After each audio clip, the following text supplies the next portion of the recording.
Hi friends, welcome to Nisha வீட்டு விருந்து. இன்றைக்கி நம்ம என்ன பார்க்க போகிறோம்னா, ஒரு அருமையான வித்தியாசமான மீன் குழம்பு தாங்க நம்ம பார்க்க போகிறோம். இந்த ஃபிஷ்ஷோட நேம் வந்து பட்டர் ஃபிஷ் அப்படின்னு சொன்னாங்கங்க. பார்க்க பட்டர் மாதிரியே தாங்க இருந்துச்சு. அவ்வளோ சாஃப்டாக, அவ்வளோ ஒரு க்ரீமியாக இருந்துச்சுங்க மீன். அது மட்டும் இல்லாமல் புதுவிதமான மீன் நீங்கள் வாங்கிட்டு போங்க, நெக்ஸ்ட் டைம் நீங்கள் வந்து கேட்டு வாங்குவீங்க அப்படின்னாங்க. அதனால் வாங்கிட்டு வந்தாச்சு. ஒரு 1.5 கிலோ கிட்ட வாங்கிட்டு வந்தாச்சுங்க. அவ்வளோதான் இருந்துச்சு.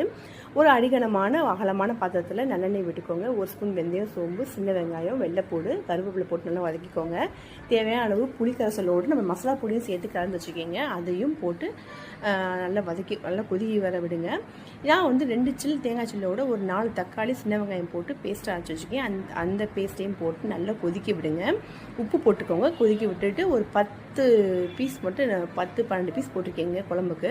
அதையும் போட்டு ஒரு அரை சிம்மில் வச்சு நல்லா கொதிக்க விடுங்க. இந்த பக்கம் வந்து நம்ம வந்து ஃபிஷ் ஃப்ரைக்கு தேவையான மசாலா பொடி வந்து தனி மிளகாய்த்தூள், காஷ்மீர் மிளகாய்த்தூள், உப்பு, லெமன் போட்டு பிரட்டி வச்சுக்கோங்க.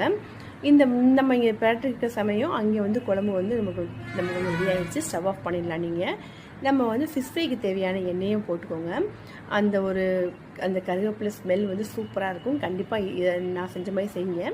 நல்லா ஃபிஷ் ஃப்ரை பண்ண உடனே சாதத்தை வச்சு குழம்பை போட்டு சாப்பிட்டு பார்த்தீங்கன்னா வேறு லெவலாக இருக்கும். அவ்வளோ அமிர்தமே தோற்று போயிருங்க. அந்தளவுக்கு சூப்பராக இருந்துச்சுங்க குழம்பு.